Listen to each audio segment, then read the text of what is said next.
All right, Mayor Turner, Yes. thank you so much for sitting down to talk with us. Obviously, crime is the #1 issue for so many people here in Houston. I talked to a police officer the other night, and he said, I have been to more funerals for fellow law officers, for children, than I have ever been to in my career in the last few months. There are a lot of people in this community who say, I just don't feel safe. What do you say to them?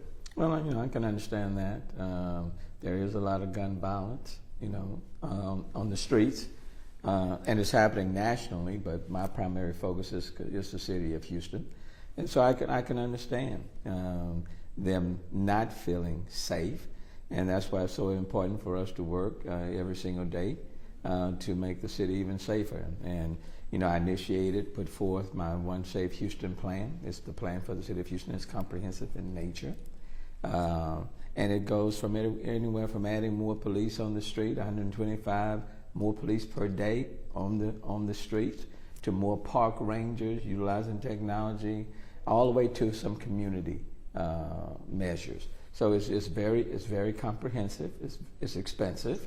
It's a minimum cost of $44 million in terms of One Safe Houston, and probably even more. So I can understand that.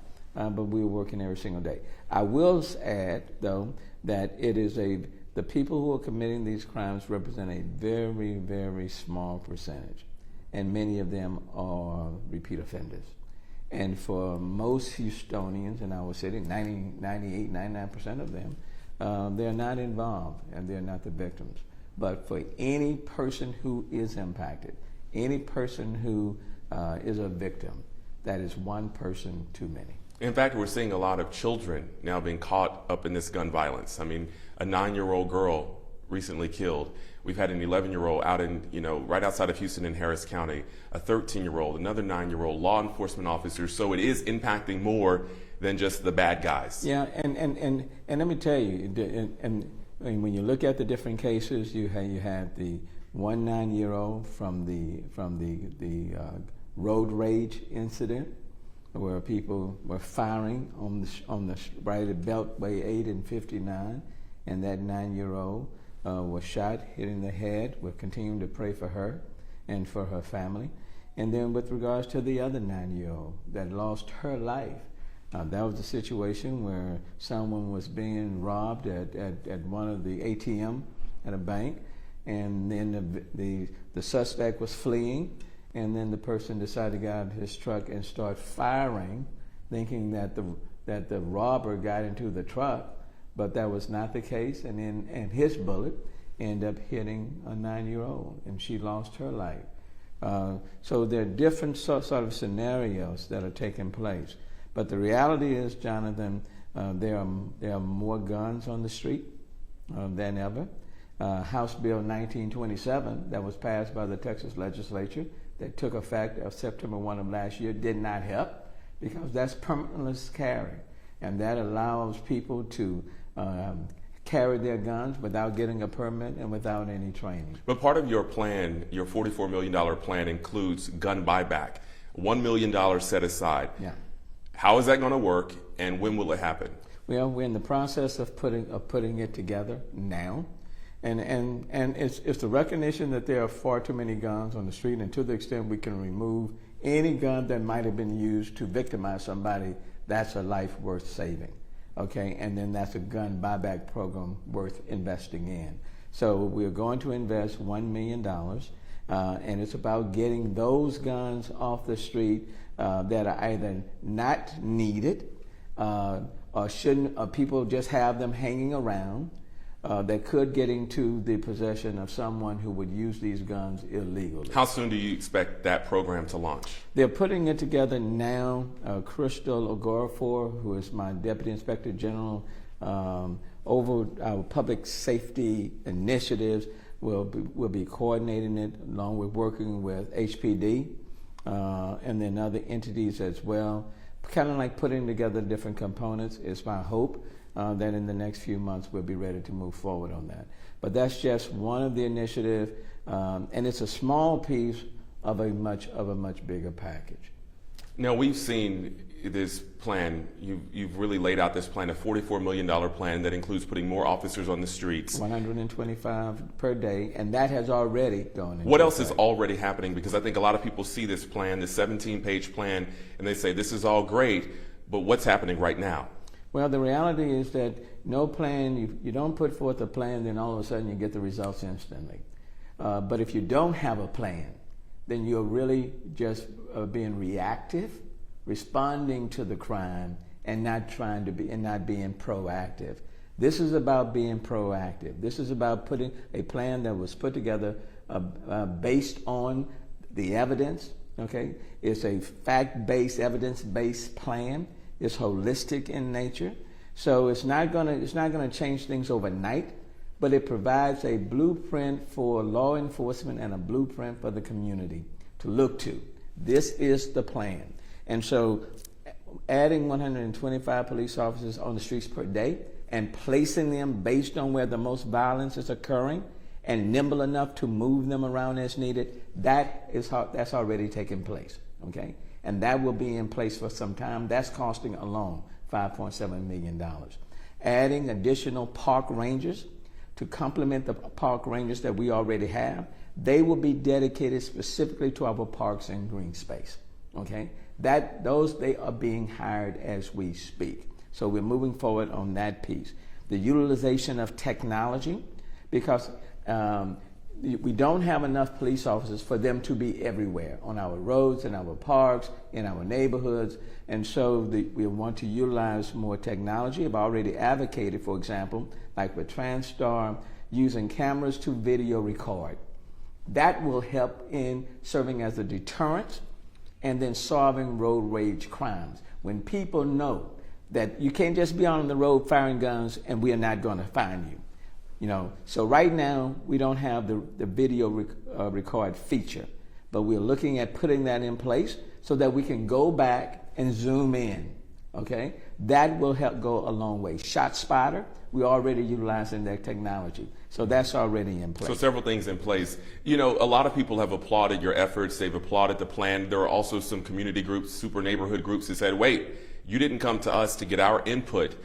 Do you feel like you got enough input from the regular folks in these neighborhoods? Yes. I talked to a number of individuals. I've talked to law enforcement organizations. I talked with community leaders, talked with Crime Stoppers, talked with police officers. For example, Ray Hunt and others of the Houston Police Officers Union. There were a number of people that we talked to. You can't talk to everybody, wish we could. But we think we've talked with a number of people and looked at best practices, looked at what other cities were doing, okay? Didn't just look internally at the city of Houston, but looked at what other cities are doing that measures that are working, okay? So it's a comprehensive plan, and I'm optimistic that it will help to drive down. But ultimately, even with everything that we're putting in place, everybody has a responsibility to participate. Now, mind you, let me just say this. In Harris County alone, we have nearly 100,000 cases that are backlogged in our criminal justice system.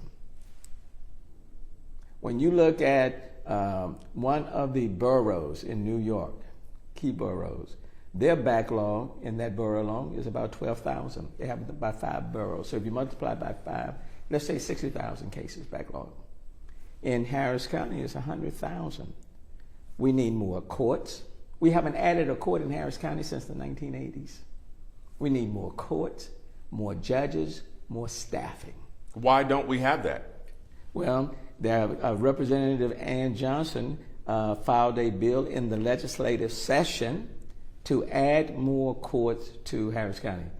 You'll have to talk to the governor and to the legislature as to why they didn't do it. But you cannot have in one county, in Harris County, in your criminal justice system, 100,000 cases backlogged where it will take 3, 4, 5, 6, 7 years before those cases come to trial and have accountability in your system. Now, I can't control that, okay? That's going to require the state stepping up and doing its part. So we need more courts, we need more judges, we need more staffing. And then we need bail bonding companies not to be charging or assessing less than the bond that has been set by these judges.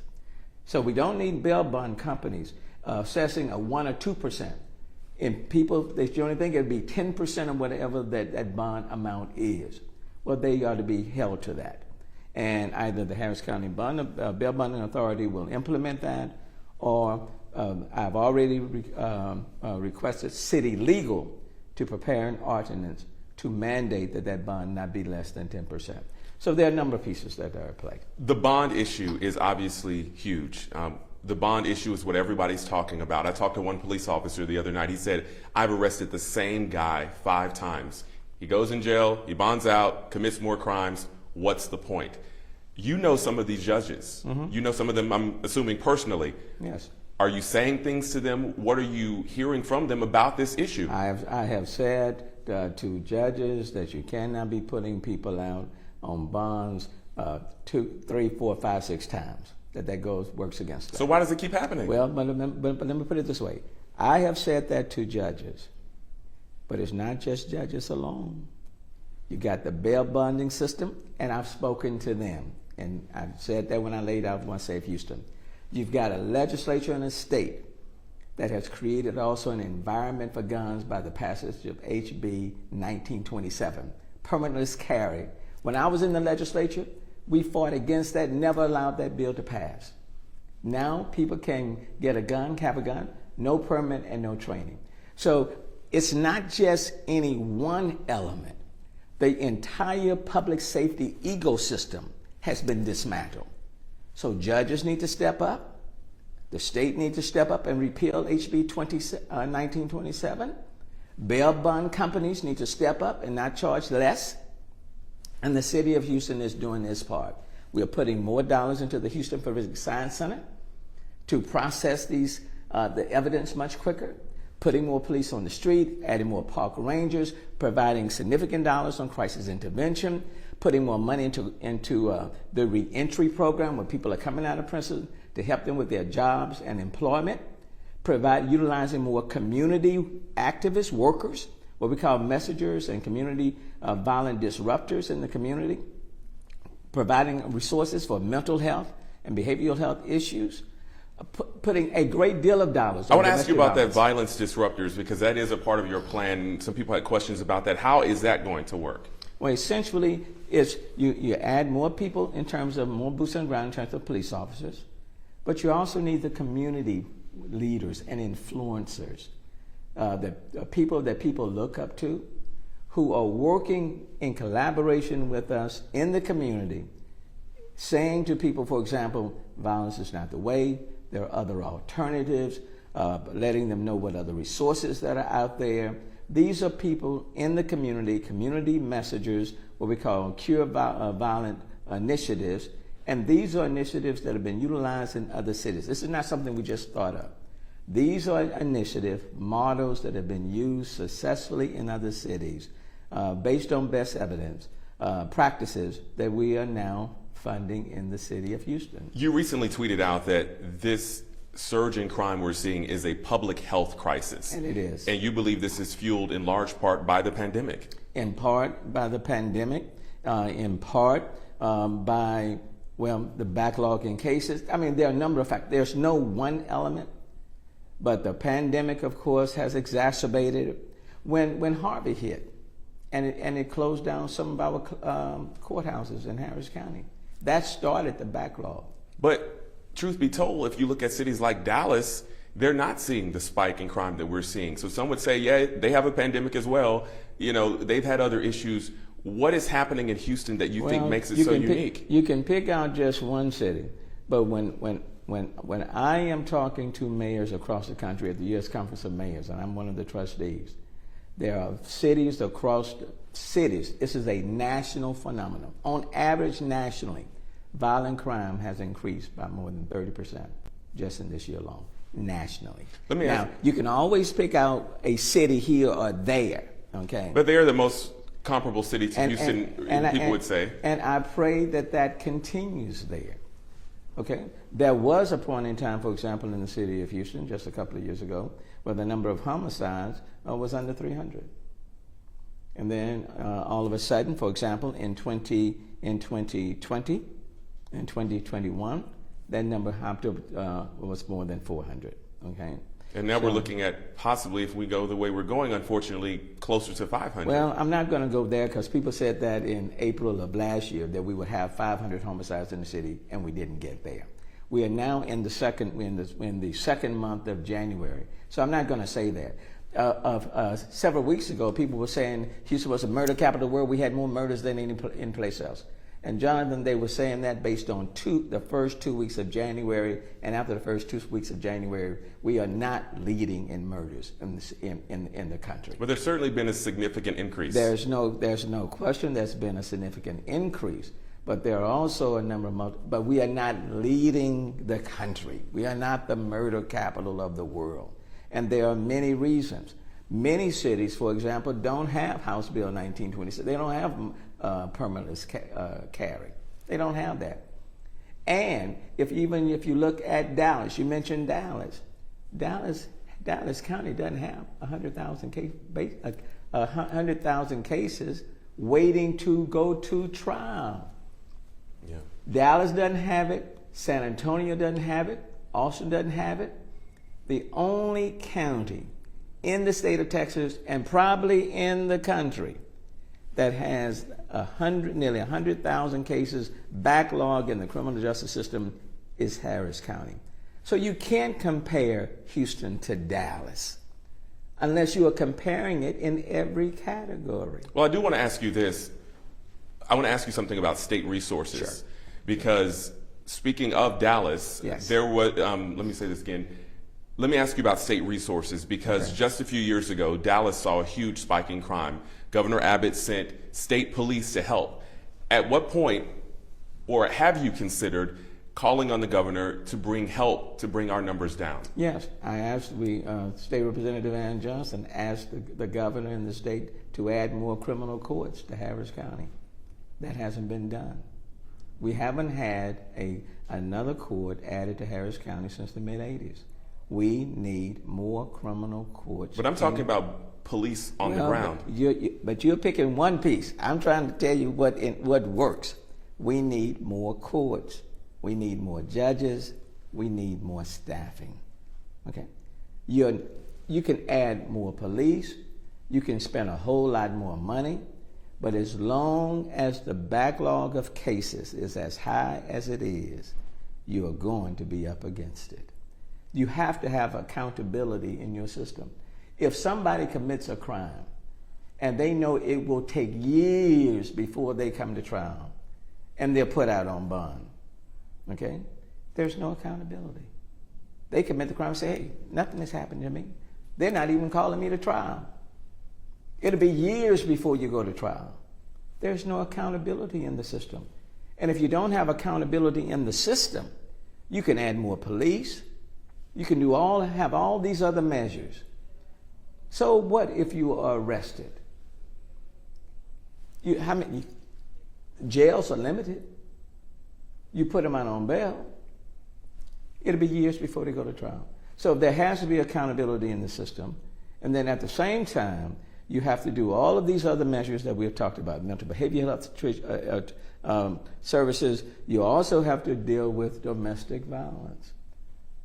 You have more domestic violence cases right now. So we have to respond to that. And that's what we've done in One Safe Houston plan. We provided more dollars for domestic violence, shelter protection for many people, providing nurses and other assistance for many. So we have done that. So everybody is looking for that person or that entity to blame. Okay? Well, the public safety ecosystem has been dismantled. And all of us have to work together in order to rebuild the public safety infrastructure. And then people look at, compare us to this other city. Well, that's fine as long as we're being compared on every single level. Otherwise, it's not a fair comparison.